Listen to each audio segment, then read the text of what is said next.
આરોગ્યના કર્મચારીના આંદોલન બાબતે આરોગ્ય મંત્રી ઋષિકેશ પટેલના બયાન ઉપર આપ નેતા અને કર્મચારીની લડત લડનાર પ્રવીણ રામનો પલટવાર જોવા મળ્યો છે।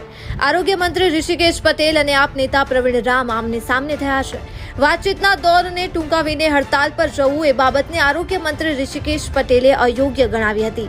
ત્યારે આ બયાન પર આપ નેતા પ્રવીણ રામે પલટવાર કરતા કહ્યું છે કે આજે જ્યારે સમગ્ર ગુજરાતના આરોગ્યના કર્મચારીઓ માત્ર મુખ્યમંત્રી સાથે વાતચીત કરવા માટે જ આવ્યા છે ત્યારે એમને વાતચીત ના કરવા દઈએ અને અટકાયત કરવી એ કેટલા અંશે યોગ્ય છે। આપ નેતા અને કર્મચારી માટે લડત ચલાવનાર પ્રવીણ રામે આજ રોજ ગાંધીનગર ખાતે મુખ્યમંત્રી સાથેના વાતચીતના દોરને અટકાવીને અટકાયતો કરાવી યોગ્ય છે કે નહીં એમનો જવાબ આરોગ્ય મંત્રી ઋષિકેશ પટેલ પાસે માંગ્યો હતો। સાથે સાથે જ પ્રવીણ રામે આરોગ્યના કર્મચારીઓની લડતને સમર્થન આપતા તાત્કાલિક ધોરણે સરકાર કર્મચારીઓની માંગણીઓનો નિકાલ કરે એવી રજૂઆત પણ કરી હતી। ગુજરાત રાજ્યના આરોગ્યના કર્મચારીઓ MPSW અને FSW પોતાની યોગ્ય માંગણીઓને લઈને આંદોલન ઉપર છે તેમજ હડતાલ ઉપર છે।